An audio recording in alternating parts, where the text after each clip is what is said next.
এই দুইটা ডায়োডকে আমরা কানেকশন দিছি, ঠিক আছে। আমরা প্রথমে অর গেট করতেছি। এই দুইটা ডায়োড দেখেন কানেকশন, এখানে অ্যানোড দুটোটাকে শর্ট করে দিয়েছে, মানে কেটে হচ্ছে কমন অ্যানোড। দেখেন ক্যাথোড দুইটা ভিন্ন ভিন্ন পয়েন্টে, ঠিক আছে।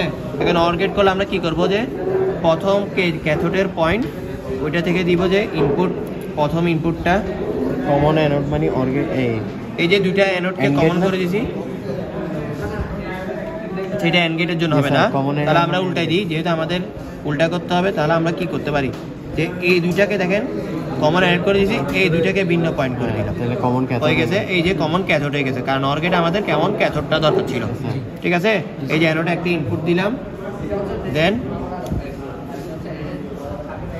আরেকটা ইনপুট হচ্ছে এখান থেকে এই যে এই জায়গায় দিলাম ধরেন, ঠিক আছে। আমরা এখন টেস্ট করতেছি না কি যে কোন সুইচ নষ্ট বা কোন এগুলো এখন টেস্ট করতেছি না, যেহেতু আগে টেস্ট করা।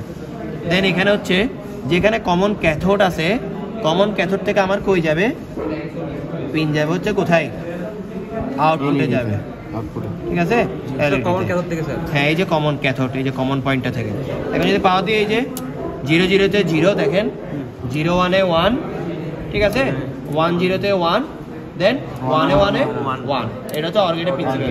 কীভাবে প্রিন্সিপাল, এটা তো আমরা দেখছি যে যখন আমরা একটা কানেকশন দিই, যেখানে 1 দিব, যেহেতু আমরা অ্যানোডে হাই ভোল্টেজ দিচ্ছি, ওই ডায়োডটা কে যাবে ফরওয়ার্ড বাইরে যাবে, ফলে ওই শর্ট সার্কিট কানেকশন দিয়ে কারেন্টটা এলইডিতে গিয়ে এলইডিটা জ্বলবে। এভাবে প্রিন্সিপাল ছিল আর কি। তো এটা এখন আমাদের কি গেল, কমন ক্যাথোড ইউজ করে, কমন অ্যানোড নাকি ক্যাথোড, কমন ক্যাথোড ইউজ করে আমরা হচ্ছে অর গেটটা করছি। এখন এন্ড গেট করার জন্য আমার থেকে কমন অ্যানোড করতে হবে। তাহলে আমরা কি করব, কিছুই না, জাস্ট এটাকে উল্টায়ে এই জায়গায় দিলাম, ঠিক আছে। দেন এটারেও উল্টাইয়ে আমরা, এটা একটু ঠিক আছে, এটারও উল্টাইয়ে আমরা এই জায়গায় দিলাম। এখন যদি দেখেন দুইটা অ্যানোড কি হয়েছে, এখানে একটু ভালো করে বোঝা যাচ্ছে, কারণে এদিকে স্ট্রিপ আছে, ঠিক আছে। এখানে হচ্ছে কি, এখন কমন অ্যানোড দুইটা কমন করছি, আর ক্যাথোড দুইটা কি করছি আলাদা আলাদা। দুইটা ক্যাথোড এখন দুইটা ইনপুট দিছি, এ আর বি, এই যে এ আর বি ইনপুট দিছি।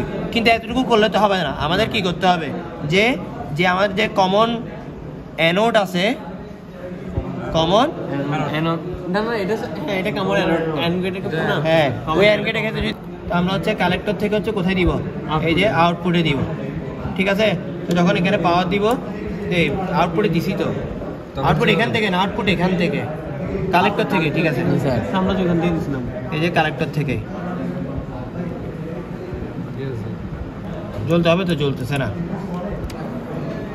হ্যাঁ, তো এটা আউটপুট আমাদের না মিলার কারণ ছিল যে এখানে হচ্ছে BC548 ইউজ করা হয়েছিল আর কি, ঠিক আছে। এখানে যদি দেখেন ভালো করে জুম করে, তো BC548 এর পিন ডায়াগ্রাম কিন্তু এটার মতো না। আমরা তো 8 to 8 C8 to 8 transistor use করতেছি, যেটাও কমন এমিটারে, কিন্তু এটার পিন আর এটার পিন সেম না। তো এখানে আমরা জাস্ট খুলে সেম আমরা এই জায়গায় হচ্ছে কি দিব, এই যে আমাদের এটাকে বসাবো, এই যে 8 to 8টা বসাচ্ছি, এই যে এই জায়গায় এটা হবে করে এই যে দিলাম, ঠিক আছে। এতটুকু দেওয়ার পরে এখন যদি আমরা পাওয়ার অফ করে, এই যে দেখেন 0-তে 1 পাচ্ছি আমরা, যখন আমরা 1 দিচ্ছি তখন 0 হয়ে যাচ্ছে। কেন হচ্ছে আমরা জানি, যখন 0 দিব তখন ট্রানজিস্টরটা কাট অফে চলে যায়, কাট অফে চলে যায় না, হ্যাঁ, কাট অফে চলে গেলে আর ট্রানজিস্টর দিয়ে তখন এই ভোল্টেজ সোর্স থেকে ডাইরেক্টলি কারেন্টটা কোথায় যাবে, এখানে চলে গিয়ে এখানে আমরা আউটপুট পাচ্ছি। আর যখন 1 দিচ্ছি তখন ট্রানজিস্টর স্যাচুরেশন, তখন এখান থেকে ডাইরেক্ট ট্রানজিস্টরটা স্যাচুরেশন না, শর্ট সার্কিট, তখন এটা ডাইরেক্ট গ্রাউন্ডে কানেকশন চলে যায়, এরকম আর কি, ঠিক আছে। তো এইটাই।